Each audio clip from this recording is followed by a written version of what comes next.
Hello, and welcome to Season 4 of Super Pros Bros. I am Player 1, Ike, and with me, as always, is... Player 2, Eli, and Muhammad Ali. Did you know this podcast is on YouTube, SoundCloud, and Spotify? I did not, Bro Buffett. Are those the same places they could Like, comment share? and subscribe? It sure is. Neato burrito. So, you don't need to tell me as much, because we weren't up until recently, we weren't that far apart. Nope. But tell the people out there that don't know, what's been going on? Fucking moving. Woo! Yes. So, finally ended up packing up the last of my stuff, and I now live in Bellevue. Yeah. So I live a mile away from the office I work at, or a little over a mile, so I can walk to work. Which big stonks. And yeah, so I've been. And who helped you move? As I say, so mi familia came up and helped me move out just before New Year's, or just before Christmas. Sorry. And my buddies in Oregon came up to help with the truck, and we muled a bunch of shit over. And the next day, people helped me get stuff up on my walls, put shelves up, arrange board games, etc. So I actually have a pretty functional fucking apartment, and it's dope. Did you find the last books that we couldn't find? I found two of them. I do Yay. not know where my book 3 and 4 of Stormlight Archive are. I have no clue. Did you message your last landlord? I sent an email. I haven't heard anything from them. It's kind of a whatever. If I really want them, I'll buy new copies. Yeah, it's not a huge deal. So for those of you who are like, what the fuck is he talking about? Upon moving in, we're getting everything settled, and the person that set him up his awesome Gabe cabinet and lovely library rack was this guy. And I was like, man, I thought you'd have more books. He goes, yeah, me too. Yeah, well, you mentioned, like, I thought you had more Sanderson. Yeah, I was like, yeah, I thought you had more Sanderson books. You love the guy, and you're like 2. I was like, that's not right. I should have more. Because I know that, like, 2 of them I've loaned. Like, I've loaned out to people. Mm-hmm. And it's like, I should have 3 and 4. What the fuck? But yeah, and there was a couple other books that I'd bought that I couldn't find, and those showed up, which I'm honestly more grateful for, because I've read 3 and 4 of Stormlight Archive. Yeah, I mean, like, you don't come across as somebody who likes to reread material as much as others, so. Yeah. Yeah, otherwise, and then we spent a week together. We got my and car, they were roommates. Drove to Victoria. Drove to a boat that took us to Victoria, better said. And hung out there for a week. It was very fucking lazy. It was fucking great. Pretty fucking awesome. It was fucking terrific. We did fuck all, and I loved every second of it. We went to a Gardens and a Costco. Those are the 2 things we drove to. Is a garden, which Bouchard Gardens, awesome. Yeah, lovely. Very lovely. And because Dad insisted we needed to go to Costco. Okay, fucker. We gotta see the differences between us and the Canadians. And they don't have Zip Fizz, you fuck. They did not, in fact, have Zip Fizz. That was weird. Very frustrating. That being said, this is kind of, you'll appreciate Seattle for this potentially. Sure. So I came in with Mom and Dad. We stayed at a hotel by the airport before coming up and helping you move. Yeah. Across the street was a liquor store. Sure. Dad is really enjoying his retirement, so he's like, I gotta end the day with a beer. So we stop in there. He is a fucking 69-year-old man. He can do that, I guess. He's earned it. No shade. It's just funny to me. Yeah. In the liquor store, you could buy singles of Zip Fizz, one flavor, but it was like, hey yo, we got there. We're mainstream, bitch. Okay. We can buy them pocket size. How much were they? Like $1? It was $1 or something, probably. I didn't buy one. I was just like, ha, neat. But yeah, And then we got to meet the other Eli that you have boasted so much about their awesomeness, and listeners can confirm other Eli might be better than the first Eli. Yeah, it's very possible. 2.0 is just kind of better. Are they willing to co-host a podcast? Probably not. Not reliably. Damn it! All right. Eli tends to be pretty busy. I mean, they've got a lot of partners, so that alone. They do see 3 people in total. So if nothing else, that divvies up time. But they also just go out. They're fucking like they're a bit of a socialite. So like, hey, fucking lunatic. Like, I respect their freak lifestyle. Well, speaking of freak lifestyle, sorry. You caught they're all caught up. Yeah, pretty much. Okay, so your boy here, we've got a couple of moments before the freakery. So making it to the airport, I think I did the best of both worlds and got away with murder and learned from it.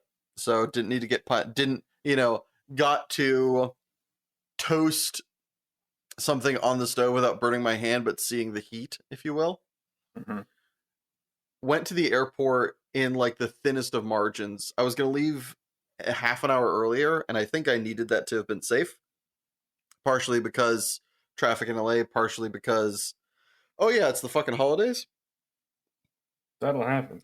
I literally had to run to catch my train. Like literally did the like fucking jump on as the doors are closing, basically. Dope. Yeah, hearing bing bing, this one is for blah blah blah. When you're like halfway down an enormous escalator, you're like, fuck. It's like picked up my bag. I was like, cha cha cha, just jumped on. Got to the bus, rode the bus, and then when I stepped off my bus at the airport, hadn't gone through customs or freaking security or anything. I was outside, and they had begun boarding the plane while it was Christmas time. Jeez.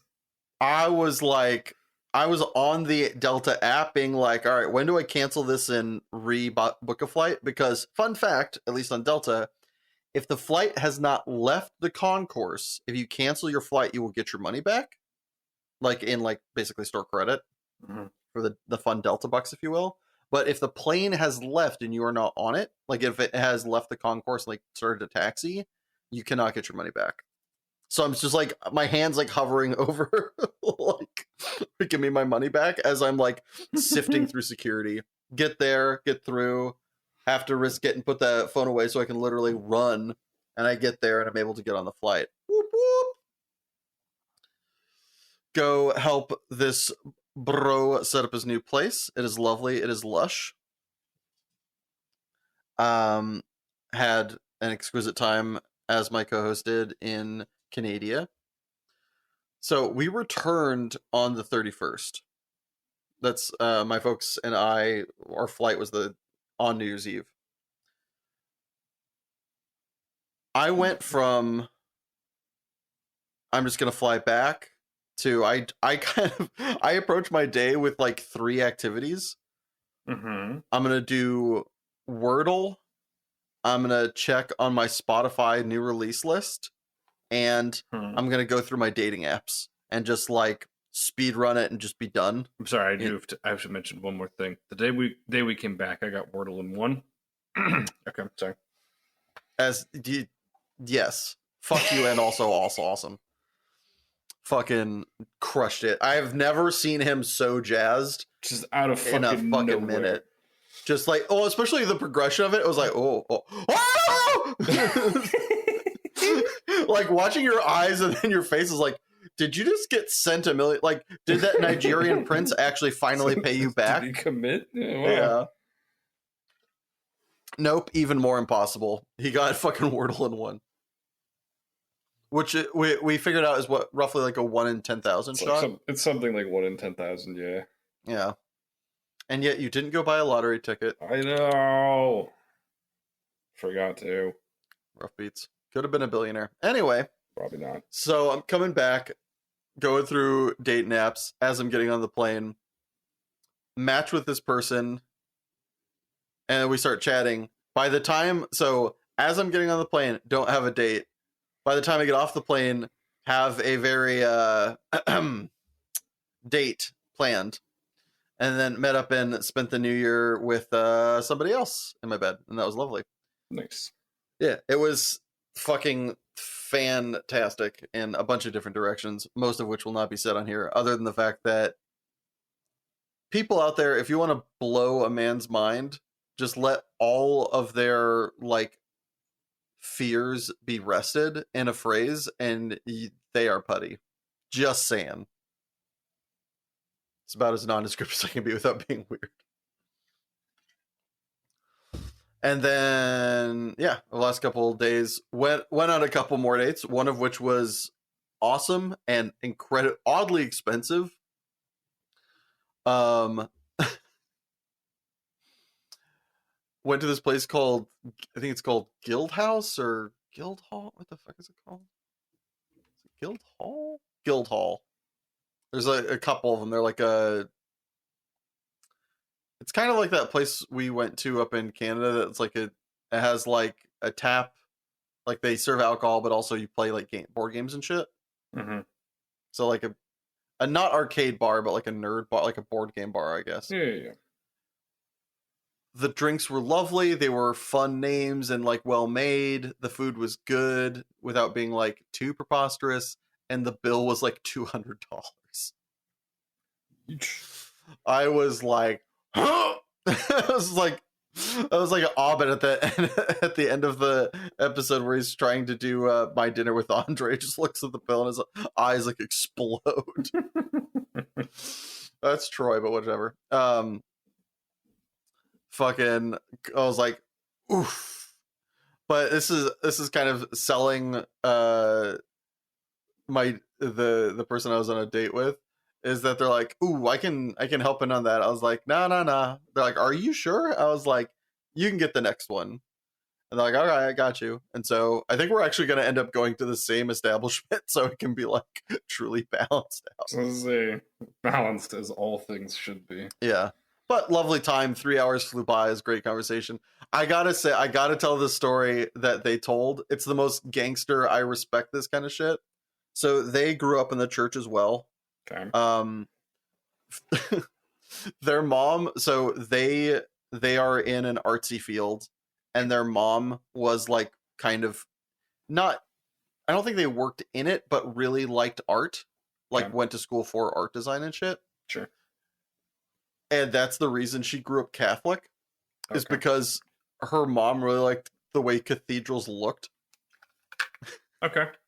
Which I just kind of love. She and her sister went around and went to every church in their like hometown, or like once they both moved, and that's how she decided which church she wanted to attend. She's like, it's really fucking pretty. I'm going to this church, which I just kind of love. But she's going there, and the church is good. She's like really her mom's really invested in the church. She remembers growing up being part of youth group. Her mom would lead like choir, do youth group, do this and do that. And so she's in church. And they got a change of pastors. And the pastor's like first or second day, they get up and they talk about how homosexuality is a sin. And they're going off on like a little tirade. Her mom just sat there for a minute. She could see her mom was thinking. Her mom turns to her and goes, okay, we're going. And they left and never came back.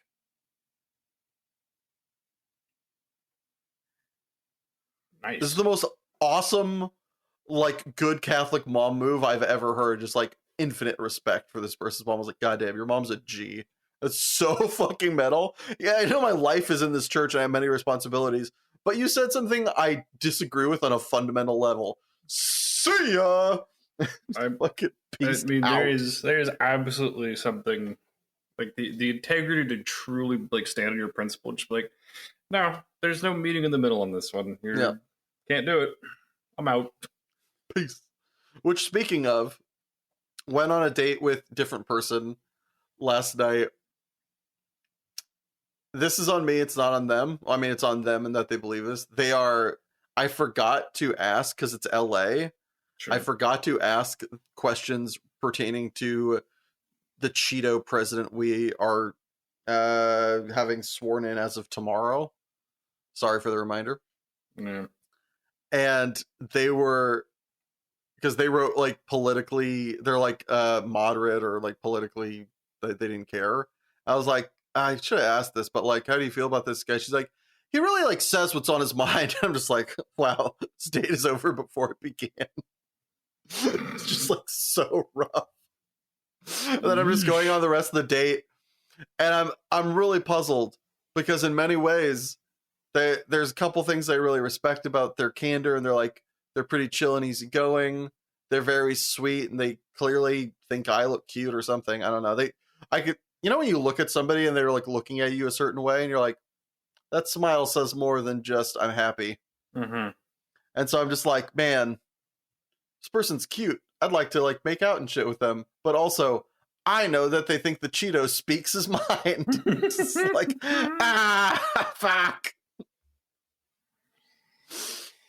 Yeah. Rough beats. It's like, all right, well, goodbye forever. Like, yeah, it's just nope.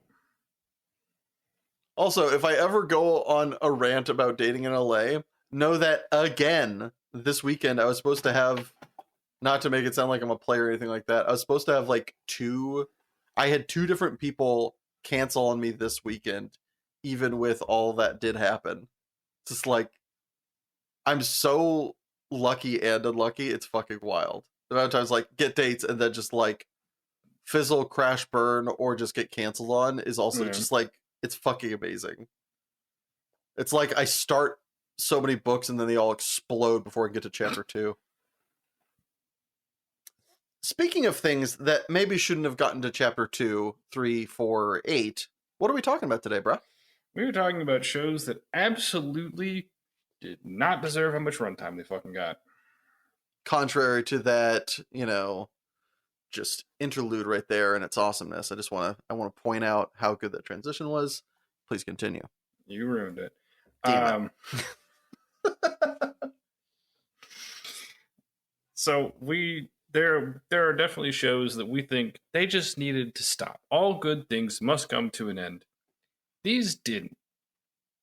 And some of these are on this list because they were trash and they should have never been renewed. Some of them started good and turned into a dumpster fire because money grubbing bastards wanted more paychecks.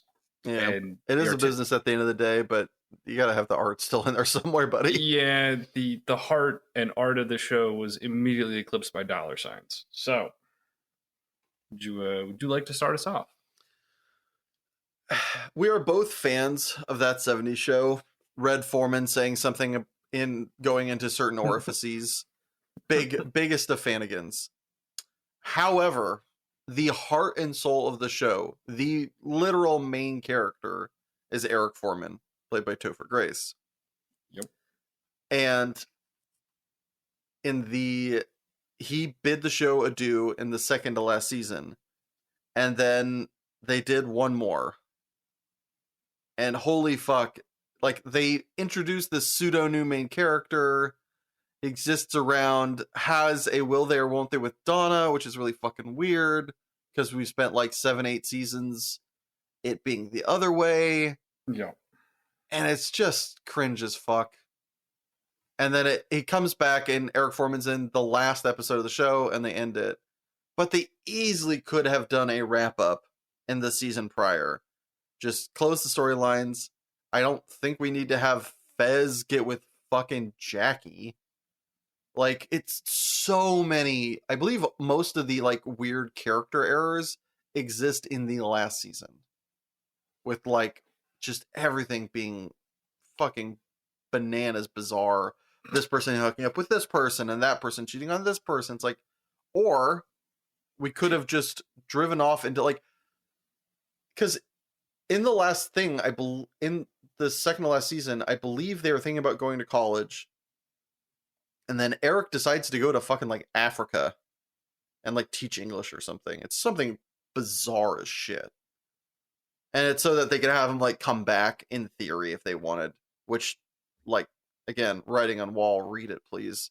Yeah. So my wild brain idea is that they end it there, they have them all go off to college together or do whatever and just wrap up the storylines in a pretty little bow. Have the last episode be like graduation or like moving on or something. No, just have it like end with him settling into a dorm room or something. Settling in a dorm room, getting an apartment with Donna, anything. Pick one. You've got several. There's so many good options, and then you're like, Africa. It's like, no. It's a sitcom. Just give it a happy, feel-good ending. That's all it wants. Yeah, and a lot of these shows on here are the ones that we're looking at. I noticed a through line of it is like dollars, and they wrote for the season, maybe two. They didn't write to the end because a lot of these, probably sadly because of executive oversight, were, well, just keep it going. Yeah. Just keep it going. It's like sitcoms can keep going because they don't have a story. They are bound to the rules of the universe, and then each episode is its own kind of shtick. That's fine. And some of it carries over, but that's, it doesn't have the story. Almost all these we have on here are dramas or, story-based shows. Sure. And when you don't know where you're headed, you're going to do a shit job getting there unless you're real lucky. Yeah. Speaking of things, this one's kind of probably doesn't deserve to be on here. No. But also, he was going to talk about it regardless. I just need to hate on it, irrespective. Why, whatever could you be referring to, my bro? Velma needed to never exist. And I mean, I know it had originally, it was going to get a season 2, and I think that got axed, and thank fuck. Or did it? I need to check. I think it got a second season. Did it? Yeah. Oh my god. Okay, it doesn't deserve that. Yeah. It shouldn't have gotten. It should have gotten. It probably should not have gotten season 1. But I understand for a bunch of different reasons why they wanted to try it. You are allowed to make stupid things. I'll give it. Like I hate most of the time. Like 99.8%. Most of the time I hate. Most of the time I hate women. Like 99.8% of the time I despise when people say like that's unnecessary or that didn't need to be made. It's like, yeah, it's fucking fiction. Of course it didn't need to be made. Yeah. It wasn't going to save the world. Yeah, like who fucking cares? Like, no, we didn't need Lord of the Rings. Nobody needed that at any point.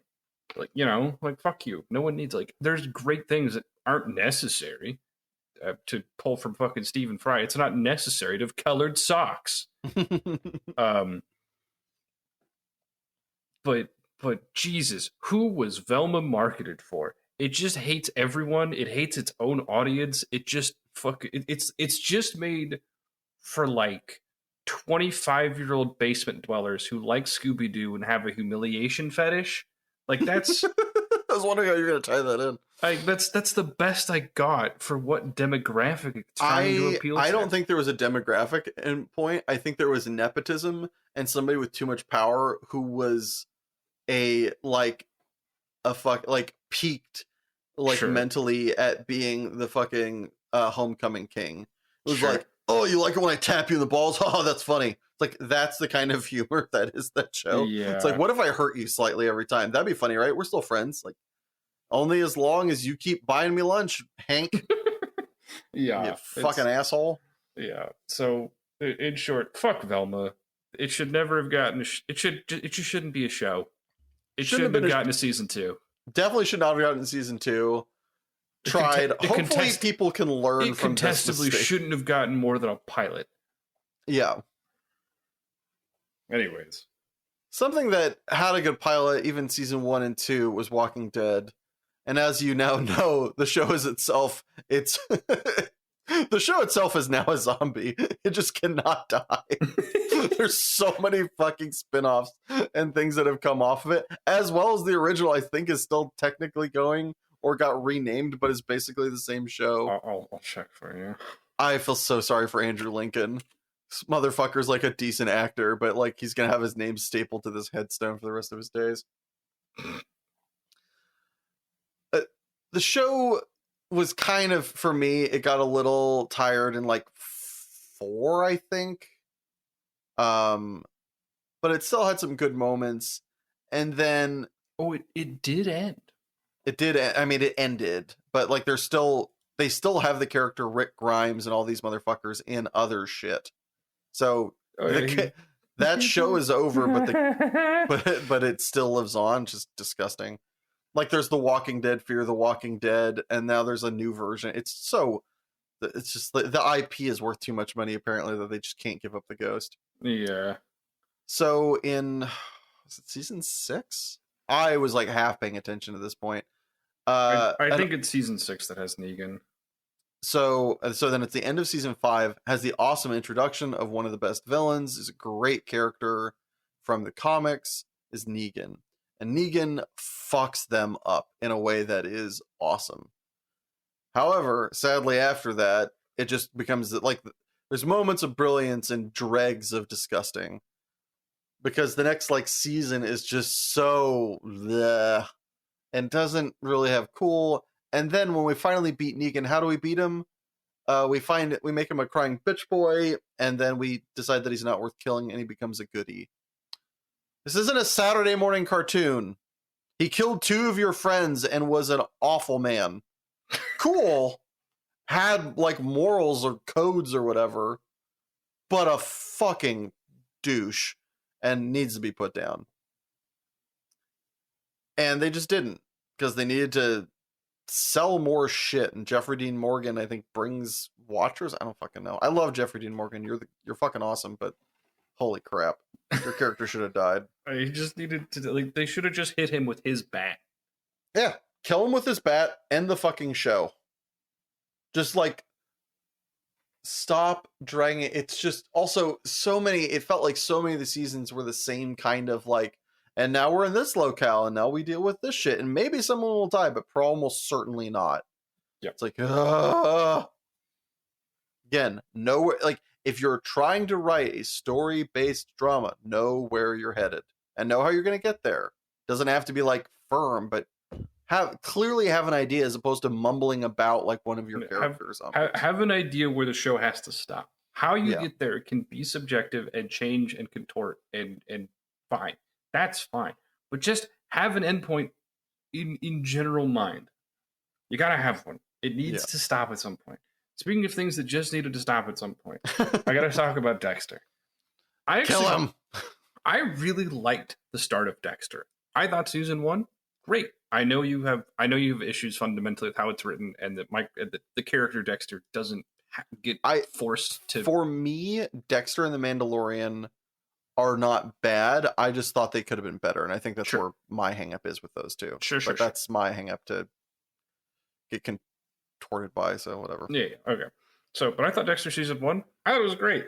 I thought it's cool. It will live on in immortality because of the surprise, motherfucker. Some fries, motherfucker. Exactly. In season 2, Who dies, motherfucker? Sorry. What have I done? And season 2 is good because it's like but instead of just him being the kind of like he gets to go do whatever he wants, he's suddenly under scrutiny, and like there's a risk of him being caught. And so that was a cool way to just like take what you watch play out in season 1, and it's like, oh shit, consequences. Just like, okay, I like this. And like, so they could have ended it in season 2 with him getting arrested, with them figuring out he is the Bay Harbor Butcher. Okay, you don't want to end it in 2 seasons. Fine. He creates a patsy. Fine. Move to season 3. Season 3, I'm just going to fucking look away from. It just wasn't great. It was like a C-. It's like passing technically. Barely. It fucking drags its ass over the finish. Okay. Season 4 is dope. because he actually gets like a proper adversary. It's Who is the one with John Lithgow, right? correct. Yeah. Like he just gets a Banger. banger. It's like John Lithgow is just a dope foil. He's just a more vile and like harder version of Dexter. Yeah. It's just like, damn, we got competition. We could have absolutely ended. Like what we should have done is John Lithgow kills his wife or kills Dexter's wife. I forget her name. Yeah, because she was very forgettable. Yeah, she's such a nothing burger. And you can just like you can just end on that season with just like Dexter. Dude, ending in the scene that is him finding his son in his dead wife's blood. Dead wife's blood. Which Perfect. Is the way he was born, and ending it there is gas. Yeah. Tremendous. I just have him discover his son and be like, I have to do it different, or it has to be different. Yeah. There's some kind of resolution where he's like, I can't have my son beat me. Perfect. Wrap it. Yeah. Chef's kiss, let's go. Don't make 4 more seasons. And 2 spinoffs? Don't. No. Why? And then we're going to end it with him driving a boat into a hurricane, and he'll show back up in a log again? What? What fucking acid did we take? Like, the last season, what pisses me off most is the last season had vestiges and the potential to be good, because you finally get to like explore why he was raised how he was, and have like a person who just knows how his brain works. It's like, oh, and then there's just like another version of Dexter, so he's up against potentially another good adversary. But then it just does stupid shit, and it just won't kill people that needed to just die. Like, just let his sister die. Not be in a vegetative state. Fuck you. Also, don't they have like a lot? Like, don't they have like a? Don't they start like becoming a couple at certain? It's weird. It's uncomfortable. Yes. It's just like, ugh. Stop. It's just yes. And then to make matters worse, they haven't made 1 spinoff. They're making 3. I know they're doing like an origin for Dexter, which I'm like, so whatever. There's Dexter New Blood. That was like a limited series with Michael C. Hall coming back. Then there's Dexter Original Sin, which is like the prequel that doesn't have. I'm sort of okay with that. It's not good because it doesn't have Michael C. Hall, but whatever. It's really hard to like watching. I've watched like clips of it. I'm like, Jesus, this is gonna be shit. I'm at least okay with it on like premise. I should sure. Say. And then there's Dexter Resurrection, which is coming out. It got announced at Comic-Con last year, and it's reprising Michael C. Hall as Dexter again. Yay! Oh no! What does he need? Money? Like, somebody give him a loan. Yeah, set up a Kickstarter in his name. Stop! Don't let Dexter be Dexter. Michael C. Hall, no, please! You're better than this. You really are. He's a great actor. He's the shit part. Like, I don't want to hate him. Like 100%. That man carried the show. I also appreciate that. Like, when Dexter aired, it was like edgier than most people wanted, and so people were really embarrassed. But like, can I get a picture of you like stabbing me? Basically, and people were like super awkward like the first couple of seasons, and he was like totally down, and it got more and more popular. And so more people like, choke me, Dexter's like, ah, and it's like, so funny. All right, what's next? I really liked early on American Shameless. I'm sure the British version was better or good. I think I saw like a clip of it. It seemed good, but you know, the British version, they at least look poor. They do look really poor in the British. Yeah, the American, they look relatively poor. They got like perfect teeth. That's true. They do have really good teeth. Like perfect skin and perfect teeth. No. To be fair, yeah, Americans don't know how to do dirty and disgusting and downtrodden for shit. It's a super minor gripe, but it's just kind of funny. I read. Like, I hadn't thought about that honestly. I read it like on like a Reddit comment or something. And I was like, oh my god, you're right. That sounds about right. Yeah, we don't know how to do disgusting. It's really funny. Well actually it's not true. We don't know how to do like a C-D. We know how to do like a negative like 1,000. Yeah, we know how to make it F. Hard F. Yeah. Like we know how to put you on academic probation. We don't know how to make you just not pass the class. Yeah, exactly. But my gripe with the show, and it really should have ended here to have a little bit of hope and not just be, because this really did become the American version of Lemony Snicket's A Series of Unfortunate Events for just the Gallaghers, because nothing ever goes right for them. Every time there's an opportunity, it's met with like doom and disaster. None of the partners work out. The only partner that works out long term is fucking Mickey Donegan. I think that's his last name. The gangster boyfriend with Liam is the only boyfriend that kind of works out, and that's, depending upon the season, is hit or miss, because there's sometimes where it doesn't. But that's the only one partnership that works out. Everybody else's relationships fail. Everybody else's hopes and dreams. Nobody accomplishes anything for more than 2 seasons max, and that's debatable. Like, the only success story, and I hope they end with him being successful, because even then it's like falling apart, is Carl. But like, the one that I really wish did, partially because I love him as an actor, is the character Lip, played by, hold on, I know this. Oh, he's like Jeremy Allen White, the guy that is now in The Bear. He's like the smart son, right? He's the really smart one. He's the one that goes to MIT and then has to find all these creative ways to stay in, gets in, like, has a bunch of things happen, and then he drops out. It's like, why? Just let somebody in the family find it. Like, Carl's the example of success right now because he's gone through multiple things and is like a meter maid. That's their definition of success. It's like I understand kind of beating this home, this realism of like depression in America, Poverty, and they're not bitch. wrong. Yeah. But like, everybody always, like, are you trying to get us to slit our wrists? Are you trying to add us to the suicide number? Like, the fuck? Just let somebody succeed at fucking something. And Lip was the best chance. And they could have done something really cool with Lip where, and I think somebody talked to him about it, of getting free of his family, of like succeeding and not coming back.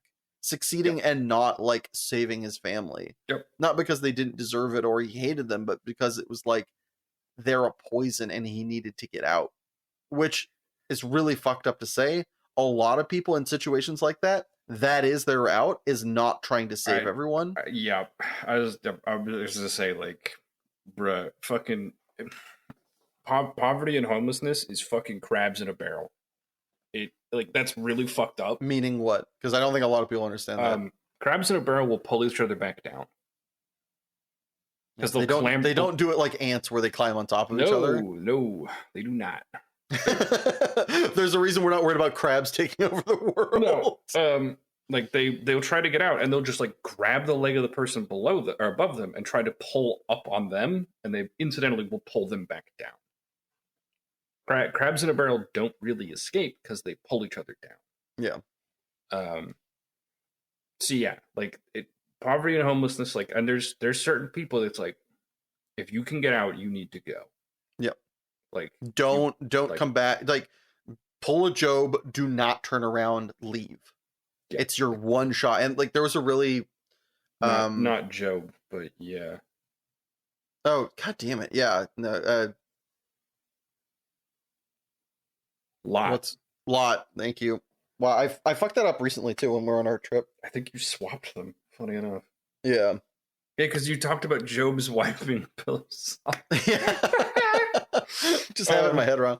So Lot, yeah, don't be like Lot's wife and turn around. Like, you have to get out. You have to go. And it's really shitty. And it's against the kind of American art ethos of like, everything ends well, you save everybody, no man left behind kind of shit, which is beautiful. It's just not realistic. Yeah. And there was a great documentary I watched in film school about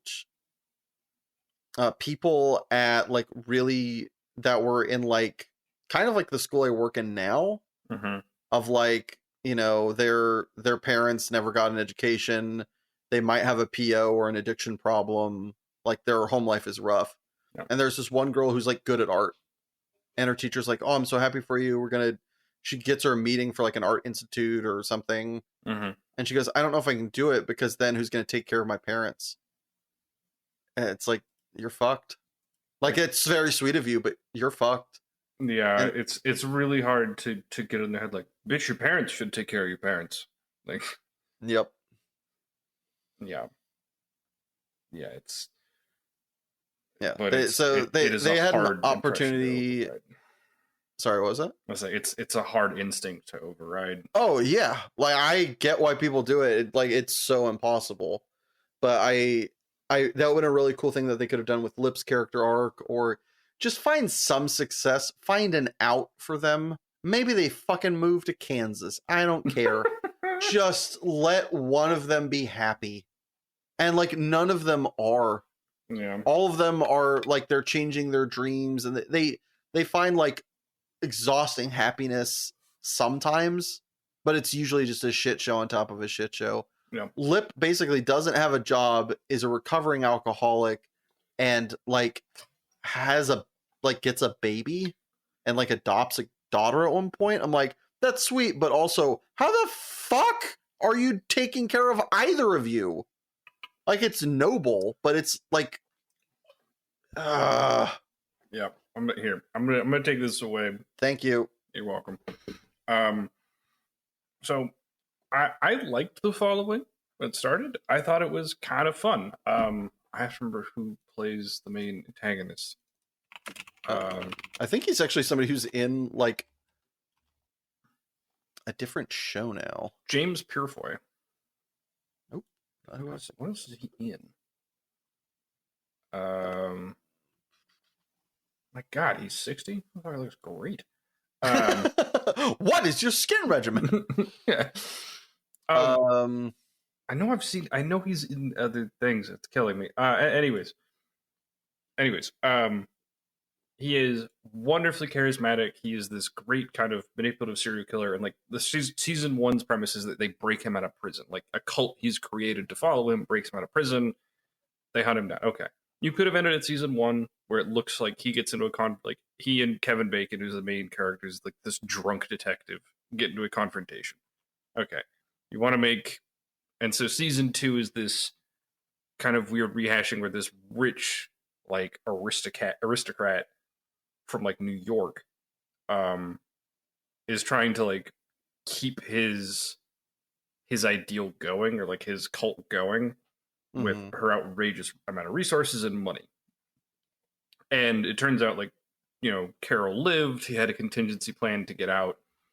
And so he kind of comes back, and it ends with him being definitively arrested again.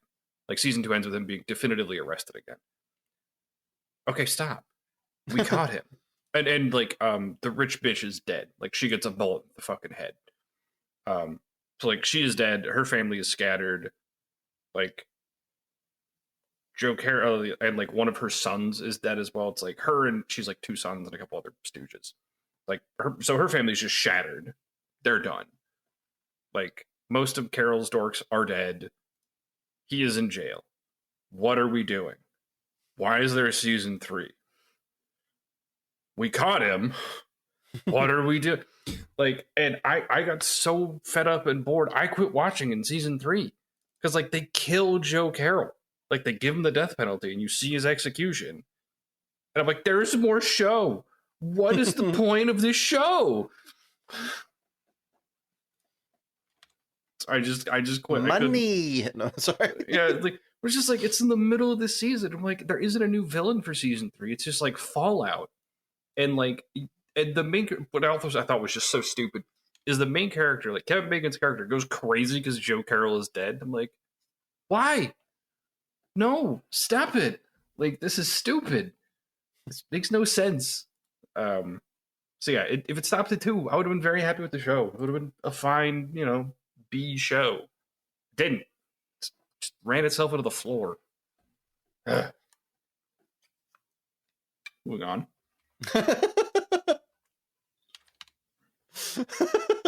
Moving on. So we both were big lovers of the show House. Watching Hugh Laurie just be an asshole is incredible. Yeah. Hugh Laurie is the best kind of asshole to love. You know, the kind of medical Sherlock Holmes, fantastic. And then after a while, the kind of seasonal shtick that was each season got a lot tired. Yeah. And we're not actually sure where we wanted to end this one, just kind of like Dexter. My co-host is an opinion that you can end on season 5. He finally goes and gets help for his clear Vicodin addiction that is not okay to propagate. Or my whimsical and optimistic season 7, where he finally gets together with Cuddy and actually stays with her and betters himself and does this and changes for her and for her daughter and, you know, his potential like adopted daughter or whatever. Yeah. Either of these would have been good instead of dragging it on to season 8 where we get I swear it's season 8 where we get the rapping, but I swear you're wrong. either way, one, could we just avoid that all toll? But just the changes in like, oh, he's got a new team and he's got a new team and he's got a team that isn't a team that's new. It's like it's just And some old team members will come back. Maybe. It's like just fucking no. No. Stop milking it. Yeah. Or you know, if you didn't want if you wanted to be ER or whatever, don't change the team. Keep them the same. Have it be the same 3 idiots the whole time. But by doing the changes in the team and doing all this, you're wanting to create story. Again, you want to create story? Know where you're going to end it and how. Not, I guess his buddy gets cancer. I guess Wilson has cancer. I guess he's trying to avoid law enforcement. And then a house blows up, but at his funeral, it's like, what the fuck are we doing?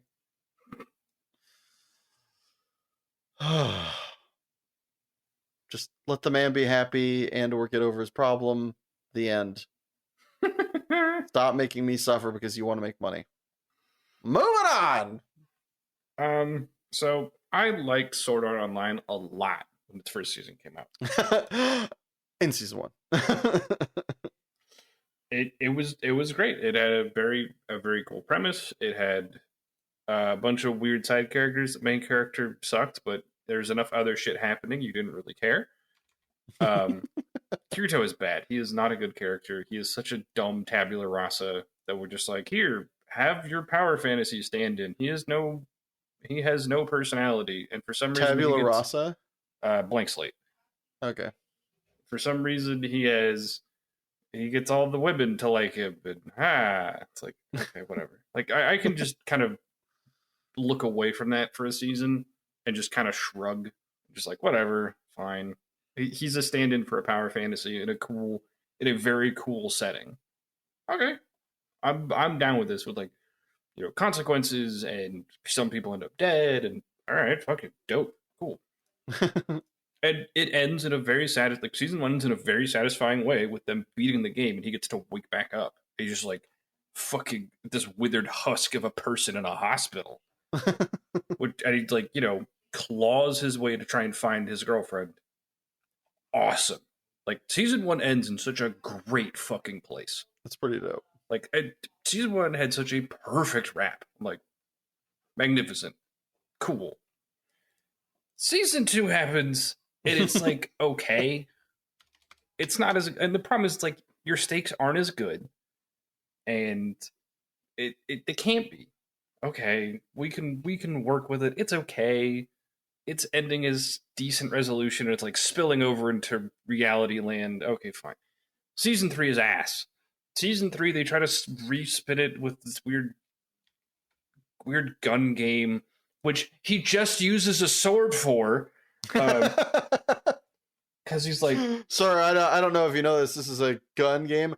Yeah, but this show's called Sword Art Online. But there's lightsabers, so I'm gonna use that.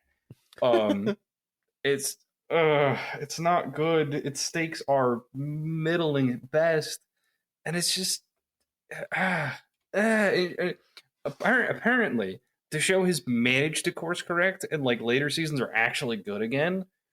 But I'm like, I don't trust you. I can't give you my love again. I've been hurt too much.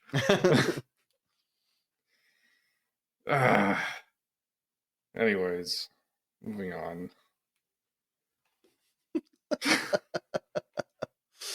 So I've ranted and raved about this show multiple times on this program. You sure have. How I Met Your Mother Oh, and boy. why it sucks. So the show is like, I think it's like 8 or 9 seasons, and the last like 2 or 3, other than like the last episode, kind of don't matter. No. So much of the way they, and like this is one of the ways that you can tell, in my opinion, that it was like story writing bankrupt, is that in the first like 4 or 5 seasons, there's this end card that is being ever so slightly hinted at.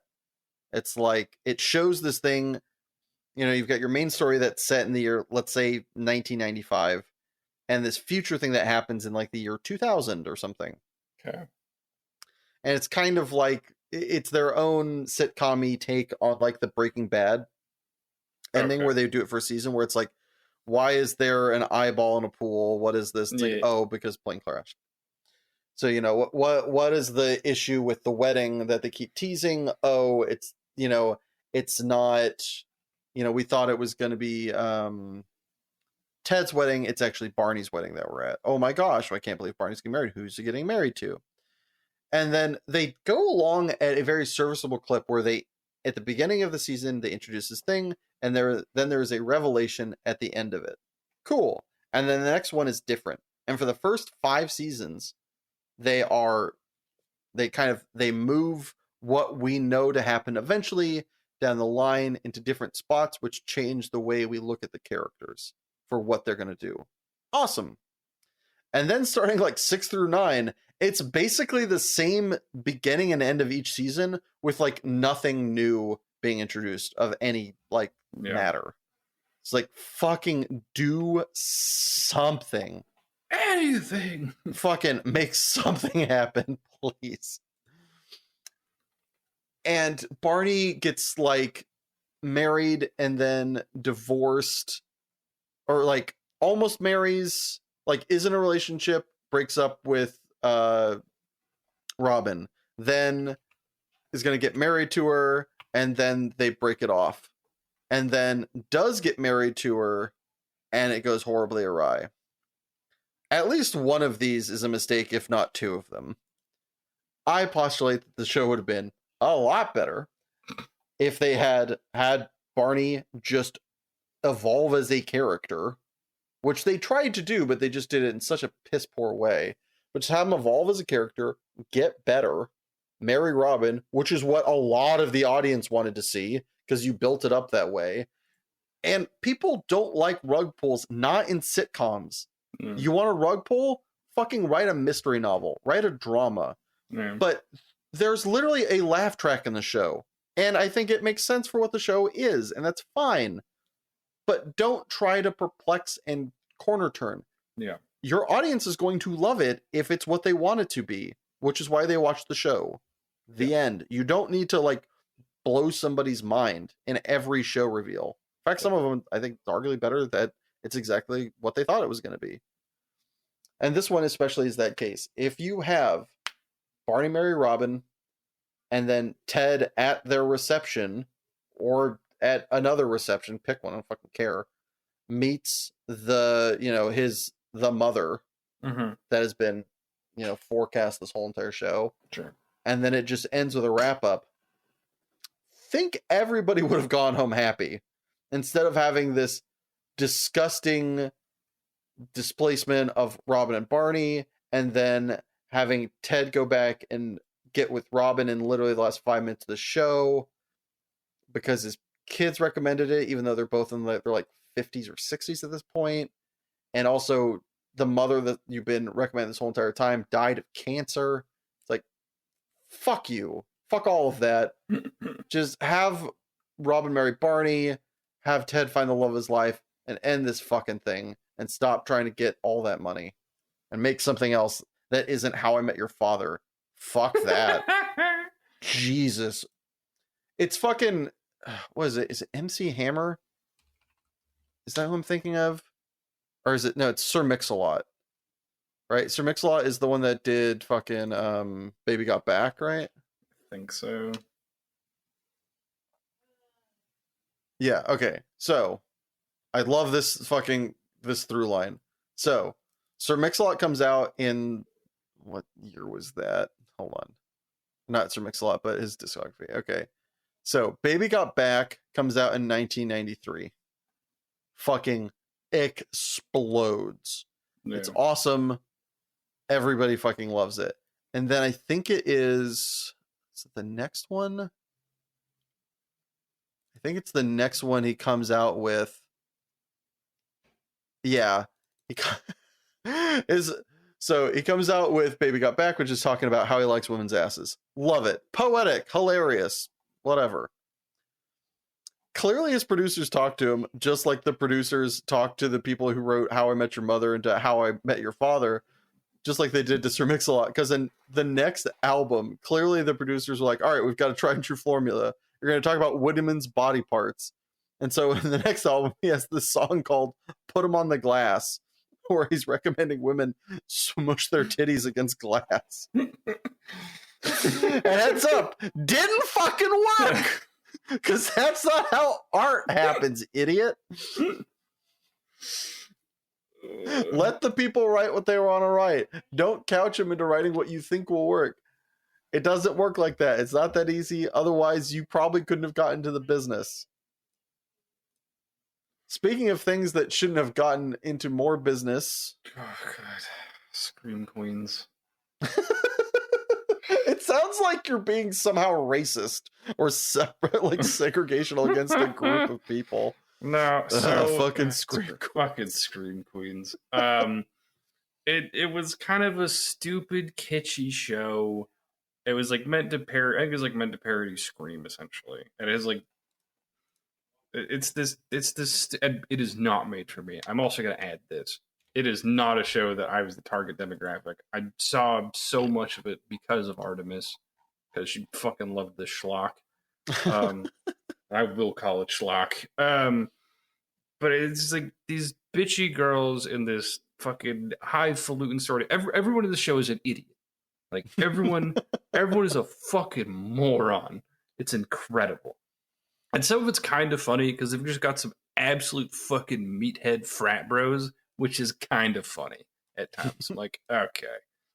But like, who is the main it's like everyone in the sorority is named Chanel. And so they literally are there's Chanel number one, like there's the main Chanel, who is the main by, Chanel. There's Emma Roberts, but then everyone else is number 2, number 3, number 4, number 5. Like, oh my god! I'm sorry, it's number 2, number 3, and number 5 because they're all perfumes. It's incredible. It's got fucking Jamie Lee Curtis as the dean of this shit ass college, and there's just like someone walking around killing people dressed in like a Red Devil costume. It's this old fucking like campus mystery and shit. Oh my god, it's happening again. Axe murders. It's dumb. It's just stupid and schlocky garbage, which I get. You can make it. Fine. It did not deserve a second season. All they do is they transplant the show to a hospital for some reason because any of these fucking meatheads somehow got into fucking medical school. They shouldn't. They're dumb. And there's just a new serial killer called the Green Meanie. He's just fucking Red Devil 2.0. Like, it's no different. It's the same show repeated in a new setting. It's what The Walking Dead did. It's just the same plot in a different setting. Stop. It just like I think the first season is fine. What if we made this is a great bit that I don't know what this is from, but it's what if we made the Wiz white? For those of you who don't know, the Wiz is like the kind of black retaking of the Wizard of Oz. I know, we'll just make the Wiz white. It's just it's just stupid. Like it's stop. Like one is fine, kind of for the meme. It's a parody. Okay, fine. Yeah. Like it's a parody. It doesn't jive with me. Like it just doesn't sit. Fine. It doesn't get 2. Fuck you. No, yeah, you don't get always 2. Try something once, but twice. No, this is not good enough. It wasn't funny enough. It does not deserve 2. and it doesn't do anything different for season 2, anyways. Moving on. So we both love the show Misfits. It's a banger. It's great English. Yep. Kind of kids being really annoying perverts. Yep. And then getting superpowers because let's add in a wrinkle. Yep. Honestly, as dumb as that sounds the way I just pitched it, it fucking sent it. It slapped worked. so hard. It shouldn't have, especially since the first 2 seasons don't really have a main antagonist. It shouldn't work. It did. It was a banger. We finally have a antagonist in the end of season 2 with the fucking dairy guy, right? Oh, he's like a one villain. He's like a 1 episode antagonist. Yeah. But that's the closest we get, really. I mean, I guess much. I guess the antagonist of season 1 is the female parole officer. Oh yeah, fair enough. Yeah, but I mean, still very much so, not really. And it really played in the universe, but not of the universe. It wasn't a, mutant show. It wasn't a power show as much as it was a, British kids show. Yeah, it was just kind of character drama with a bunch of troubled teenagers. Yeah. And it was fucking awesome. It was perfect. The casting was fantastic. You can see a lot of them have gone on and done other, I think all of them, and this is slightly sad, but tracks with the world we live in. I believe all the male characters have gone on to do other big productions. Simon has gone on to do Umbrella Academy. The Quiet Kid, sorry, that's all I remember his name as, went on to do Game of Thrones. Black Guy went on to do at least another TV show or 2 that I've seen. Who's really good in it. Very different kind of character too. Simon is the Quiet Kid. Oh, okay. You're Nathan. Nathan. Yeah. Nathan went on to do Umbrella Academy, which don't get me started on that thing, but happy for him. Simon went on to do Game of Thrones and a bunch of other shit because he's awesome. Can't remember the black guy's... Curtis Donovan. Or no, yeah. Curtis is the character. Nathan Stewart Jarrett. Yeah. I'm not going to remember that. Curtis went on to do, trying to remember, some other dope-ass show on Channel 4. Which, by the way, if you're ever in Britain, Channel 4 is the channel to watch. Channel 4 channel doesn't give a fuck. Maybe Utopia? Utopia is what he was on. Yeah. Okay. That show is fucked up in the best sort of way. Do not watch the American one. We didn't get how to make it correctly. The British one, god damn. That one goes hard in the paint. But it's just it was amazing. And then in season 3, for some fucking reason, I know how one of them, so Nathan left, the character that played Nathan left to go work on other shit. Got it. Maybe it's time to end the show. Nope. You know what? In fact, let's double down. Not only are we going to not end the show, we're going to give people new powers. Yeah, give new powers and introduce new characters.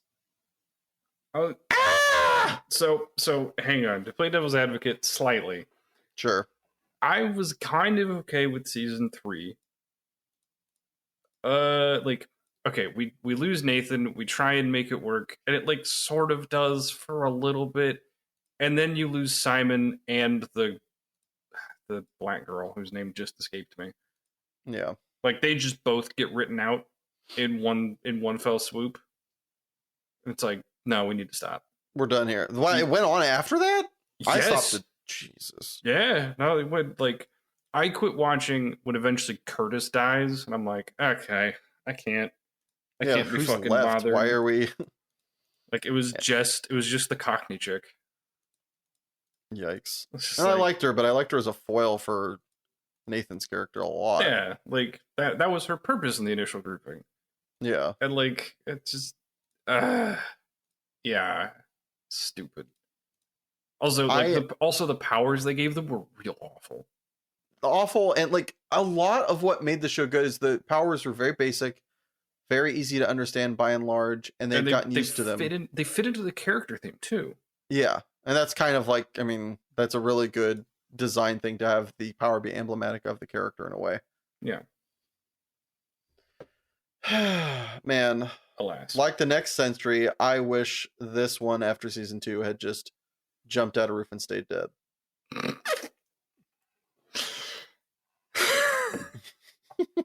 So, I loved the first season of Hannibal with Mads Mikkelsen, and I forget who plays Detective Graham. But I don't know. There's Lawrence Fishburne as Graham's boss, whose name escaped, like his character name Hugh escapes Dancy. me. Okay. Yeah. Sure. I mean, he played the part really well. Like, he was just kind of this quiet, awkward, nebbish of a dude, and it worked really well. And first season, fucking very little to really complain about. Like, I'm befuddled that they could show that shit on network television. Yeah, it blew my fucking mind. Yeah, I'm like, I'm sorry, this is some of the goriest, terrible shit ever. This is on NBC?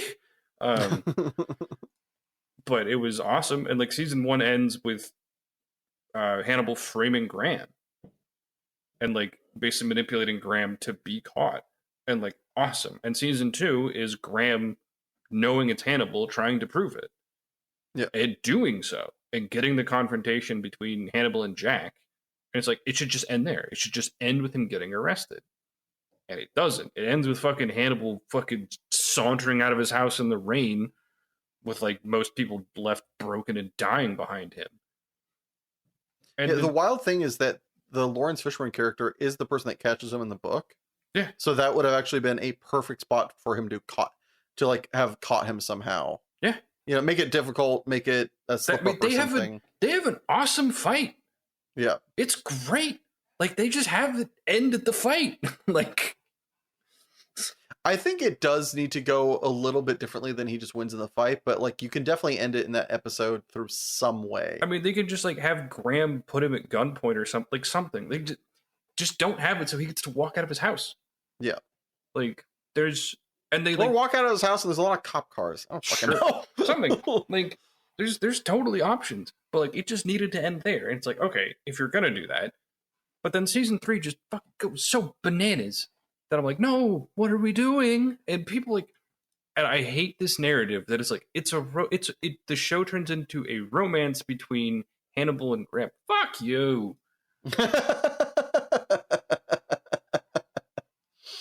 Shut the fuck up. Don't try and inject a gay romance everywhere. Listen, wonderful, delightful. If you want to argue that Jace and Victor were more than just research partners, I'll entertain that. I think you're wrong, but I at least can see it. Ship it. Like I can see the angle for shipping. Fuck you. That Graham and Hannibal are like this star-crossed love. No, they're not. He's a manipulative sociopath. There's no love interest, you fucking idiot. It just, yeah, and it season 3 just becomes terrible, and then the show got canceled because it got stupid. Because Hannibal, as Isaac alluded to earlier, gets basically tossed out a window, or jumps out a window and walks away on the cobblestone streets of Rome. As you do. Yeah, no, you don't. Not after being beat to shit and put on a meat hook. Like, Lawrence Fishburne's character, Jack beats the piss out of Hannibal and doesn't just kill him. Like, doesn't just tie him up and bring him in. He leaves him for Graham for some inane fucking reason. It's just stupid. The character writing just gets stupid. They have and it gets too bloated a cast for season 3 to function. Dumb. God damn it. You know what's dumber than that, though? Oh, boy. Having a show that is based around one guy's charisma, charm, and comedy, writing him off the show, and then keeping the show going for multiple seasons. 2.5 Men did just that. You can say whatever you want about the Tiger Blood King that is fucking... I mean, he's winning. He is by winning, in fact.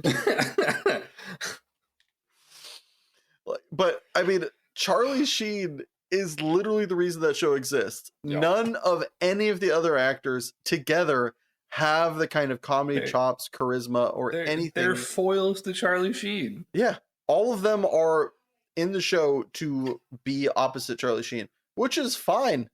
It's great. It's stupid sitcom television based around a, chauvinistic douchebag. It's hilarious late 90s, early 2000s television. And it should have stayed there, because if you stopped making it when you wrote him out of the show, it wouldn't have made 2010, I don't think. Just, you guys, you didn't want to have him on the set anymore? Fine. Just do a different show. Come up with another original idea. There's apparently a lot of them, as there's like 30 streaming services now. And fucking make that shit. Risk a little. Like, that is the most domestic abuse response ever. Like, everything's gone to shit. I guess I'll just stay here. It's like, bitch, this house is coming down on you. Like, but I know this place. It's safe. It's like, really fucking isn't. No, it's not. Speaking of other things that aren't safe. Whoa, American Horror Story. We gotta talk. we need to. All right.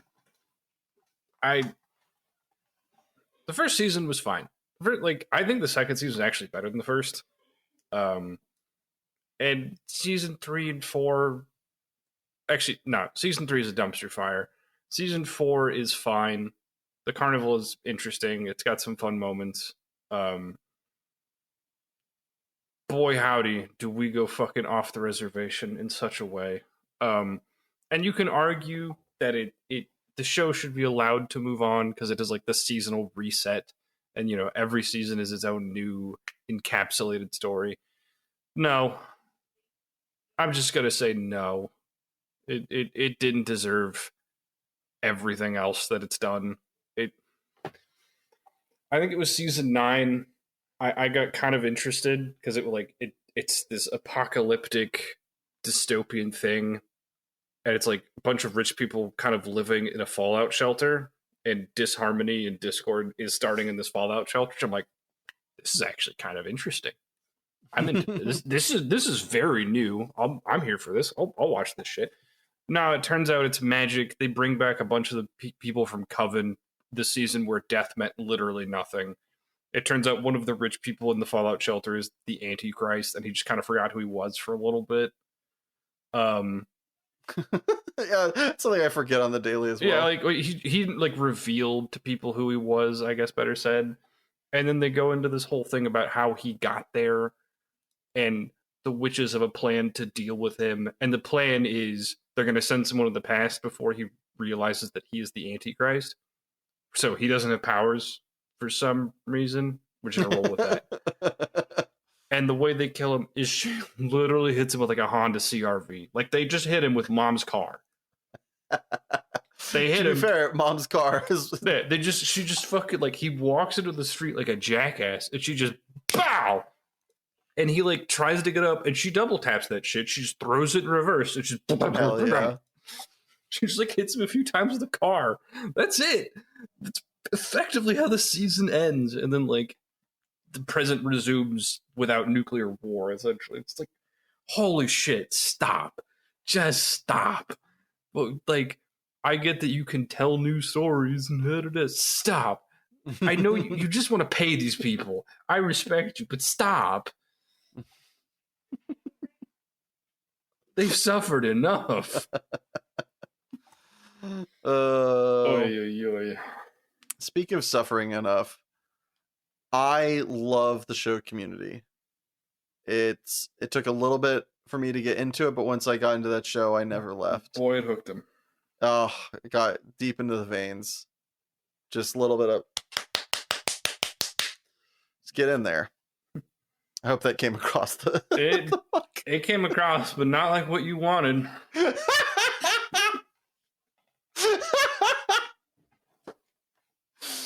I know you're going for tapping the veins. You know what it sounded like you were tapping something else. We were certainly beating some meat. My only issue with the show and where it should have ended, because I do love the idea of 6 seasons in a movie. After Troy Barnes, aka Childish Gambino, aka Donald Glover, left the show, for me, it really was. They were always trying to kind of recapture that magic. Not necessarily they weren't introducing new best friends for Abed. Daniel Putty's character Abed to like play against, which I appreciate.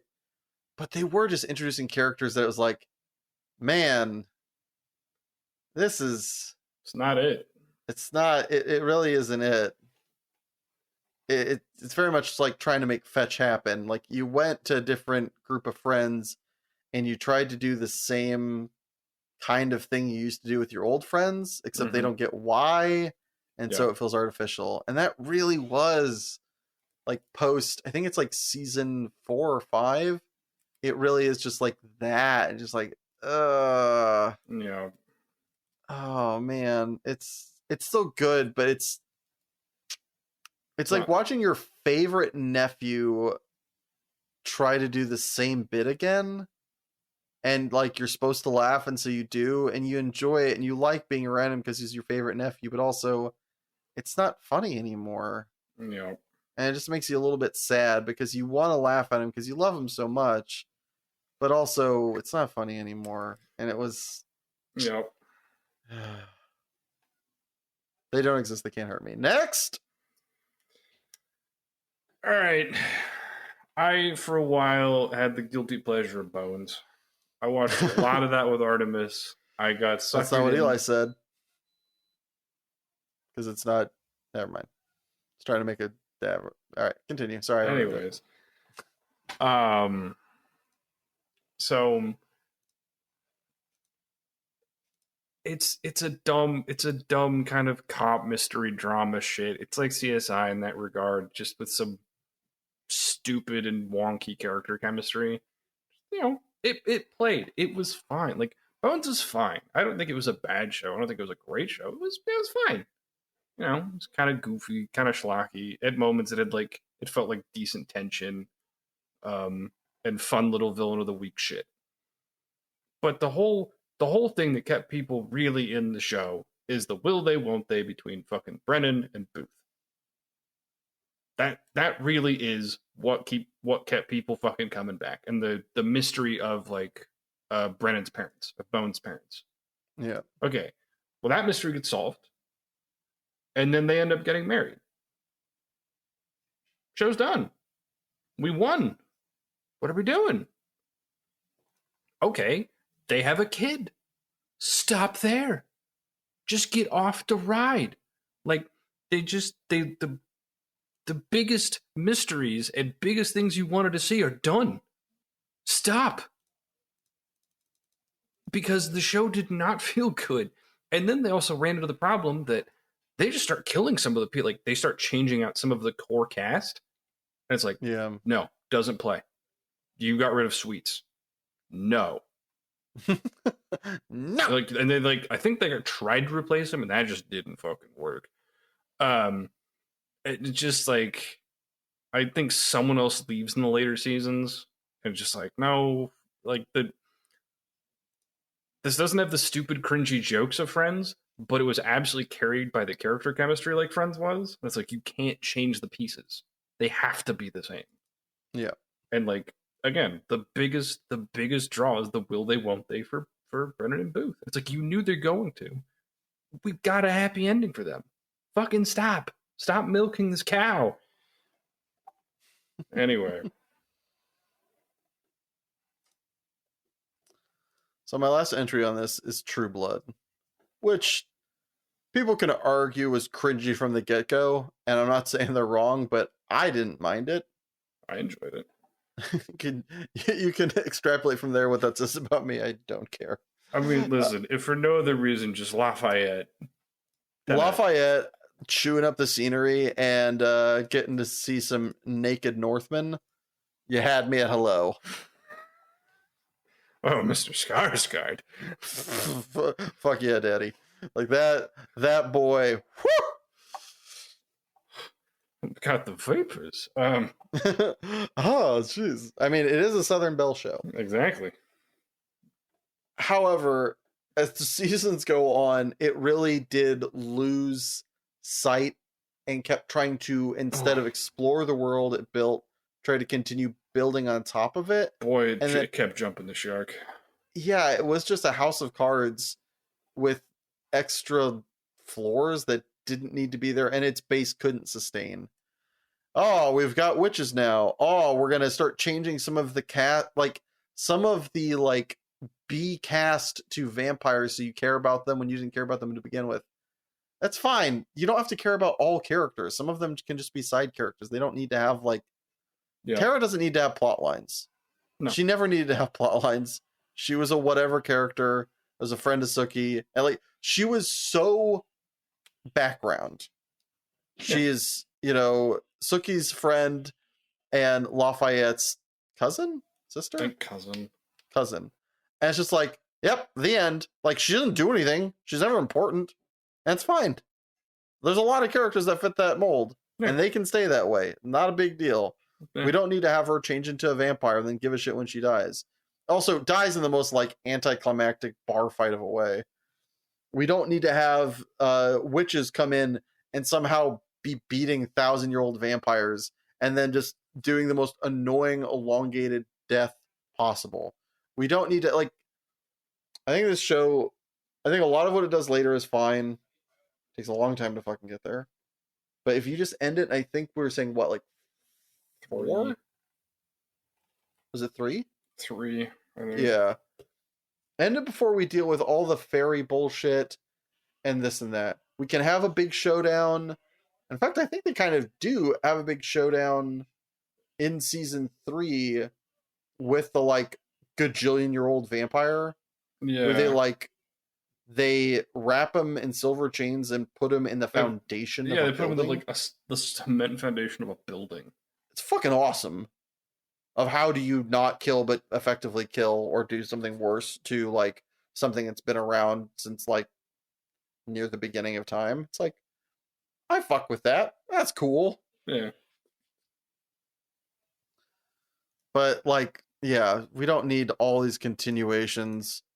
I don't need to hear Bill say Sookie for fucking 4 more seasons. Just Stackhouse. She is mine. Jesus Christ, dude. Calm the fuck down. Yeah. Alright. My last one is good old Scrubs. Scrub-a-dub-dub. They did not need to...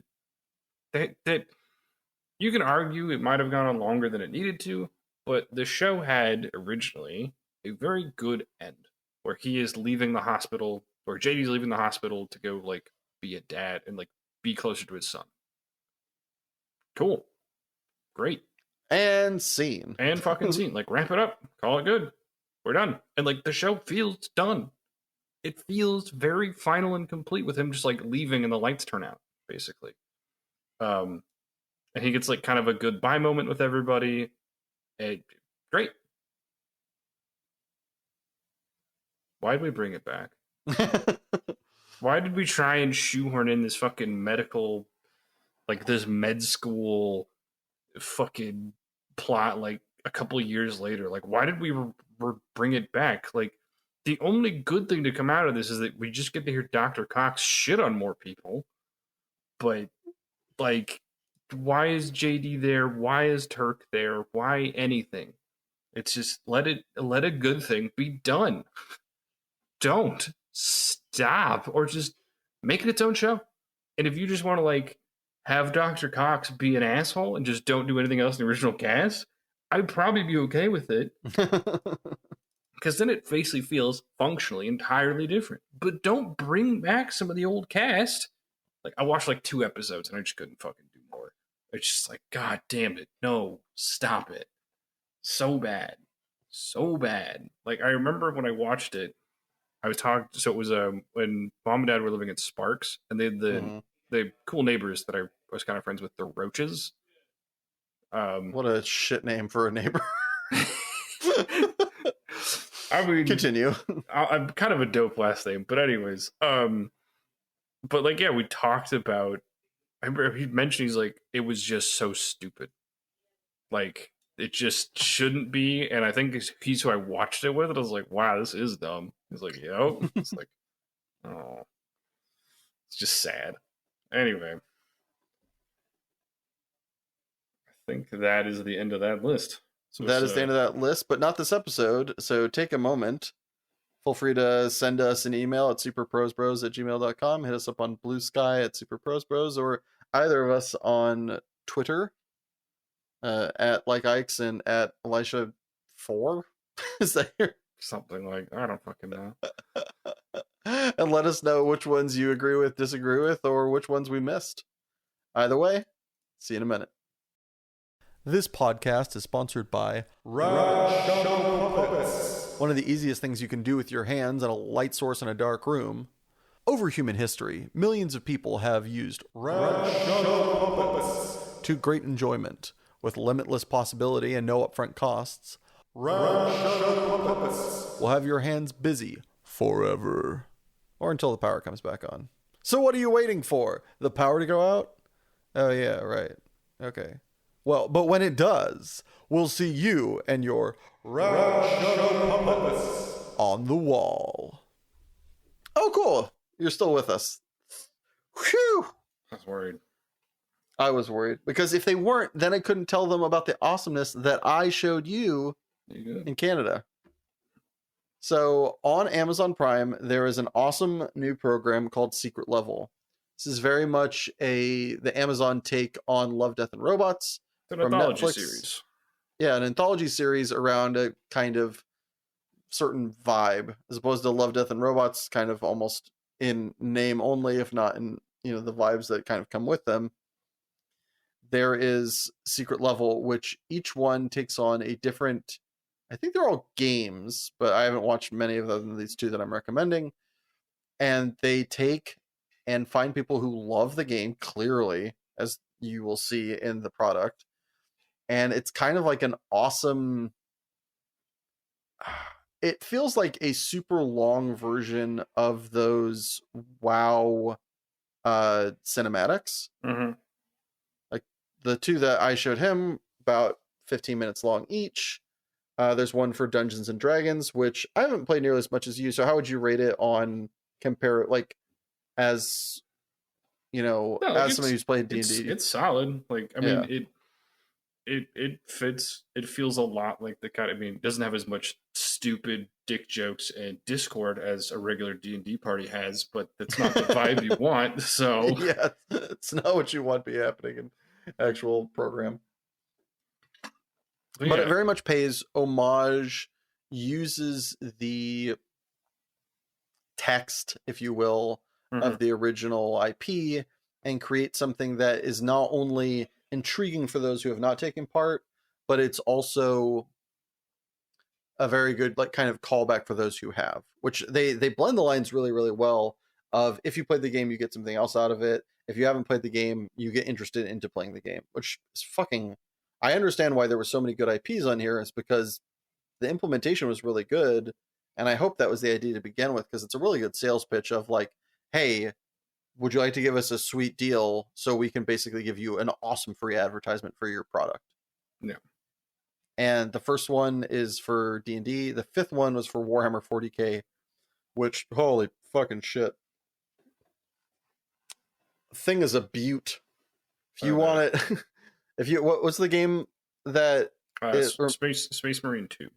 Yeah, it really reminded my brother of Space Marine 2, and just fucking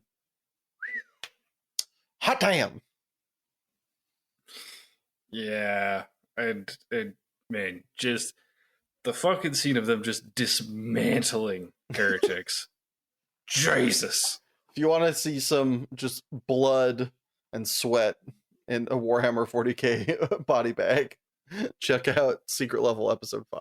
Yeah, I'm really glad that they brought in the guy who made the Stardust. Yeah. Because that guy should be making a lot more stuff. Yeah, and I mean he's working for him, which I really love. So Siama Pedersen, who for no reason other than he wanted to, made a Stardust on his own YouTube channel. You can still find re-uploads of it, although it has come down. The people have uploaded the original, but he now works for, I think it's Games Workshop, the people that make Warhammer, in their entertainment division, and he worked on this one, and he's working on future ones, which you love to see the passion lead to other things. When somebody loves something that much and they get picked up for it. Love to see it. Yeah. So what did you love to read this go around, my bro? So I have been reading the 5th installment of Stormlight Archive, Wind and Truth. It bangs. It's really fucking good. I am really enjoying it. I knew kind of what it would be coming into it, and it is not fucking disappointed. And it has absolutely the hardest fucking scene in a book that I want to see an adaptation for ever. I want to see Adelaide just Hulk out in fucking Shardblade and use a regal war form like a club, because it's just Jesus, what a fucking man. But no, it's fucking great. Like, it just kind of has action from the word go. Hell yeah. Like, because it's the book said it, like, book 4 ends on a deal where it's like 10 days and we settle this. And so book 5 is spaced in 10 days. And so it basically, it feels like watching 24, how everything is just jam-packed and there's constant conflict. It's like that, except cool and good, with good world building. Feels like some unnecessary shade being thrown at 24 though. 24 is a dumb show. I'm sorry, it's stupid. Moving on. Anyway, so I have a song reference this week. It came on really recently and through a random series of events. But Conceited by Lola Young is like my fucking new anthem. I listened to it twice this morning in the shower, and holy crap, it hits. I would highly recommend just giving it a listen. It's very kind of new generation sort of stuff. So a lot of the subject material for people of, say, an older generation might be a little bit ear prickly, which totally understand. Sure. I think that's probably just the case of new music anyway. But oftentimes, just yeah, hits. She says her piece in so many words and more, and I can't wait to hear the next thing that I find from her, because this one just got me. So do you have something you'd recommend the folks out there listen to, or is it time for them to listen to our quippings? It is time for the quippenings. Well, so what are we quippening this week? We are doing our holiday classic. We have watched Home Alone basically every year on Christmas for good God knows how long. Yeah, it's been decades. This is plural for sure. Oh, you think it's been? Oh yeah, I guess we started in Fallon, huh? Yeah, I was like, we started when I was like fucking 6. Like, we have been watching the hell up. We have been watching Kevin McAllister destroy the Wet Bandits for a long time. Wet Bandit. All right, and without further ado, putting 2 minutes on the clock, hit it. Kevin, you're such a disease. I'm gonna give you to the count of 10 to get your ugly, yellow, no good keister off my property before I pump your guts full of lead. 1, 2, 10. Keep the change, you filthy animal. Damn it, so I was next. Snakes. I don't know no snakes.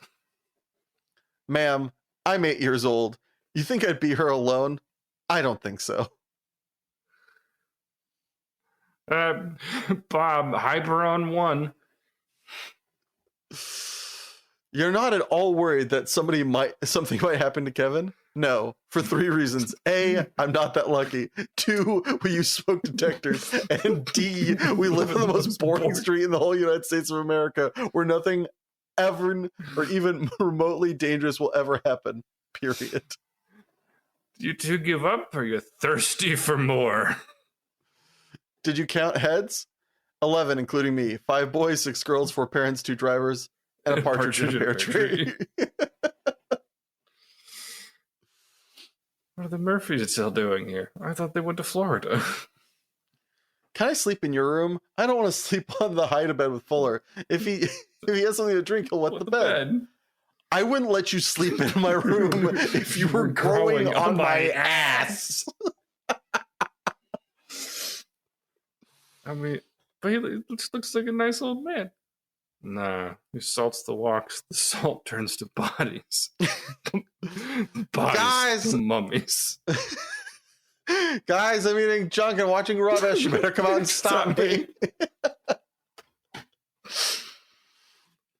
Kid, if you throw one more paint can at me, I'm gonna snap off your guys and boil them in motor oil. Damn. How can you give Kris Kringle a parking ticket on Christmas Eve? What's next? Rabies shots for the Easter Bunny? Well, if it makes you feel any better, I forgot my reading glasses. Has this toothbrush been approved by the American Dental Association?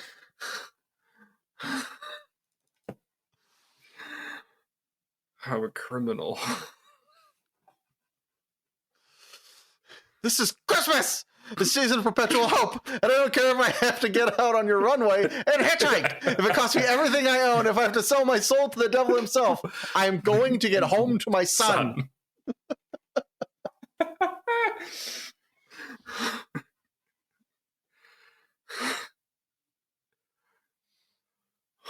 Wet bandits, you hear me? The wet bandits. Shut up, Marv. Have a great trip. Bring me back something French.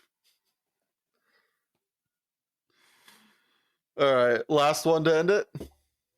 Go for it. No, I was asking if you had the last one to end it. I think I'm tapped out, which is pissing me off, because I feel like there's got to be more. What am I supposed to do? Shake his hand and say, congratulations, you're an idiot? I don't know. Look what you did, you little jerk. And with that annoyingly awesome tidbit, we have our episode. Thank you for tuning in. And if you enjoyed this, please feel free to like, comment, share, and subscribe. But don't forget, new episodes of Super Pros come out the first and third Saturday of every month. Bye.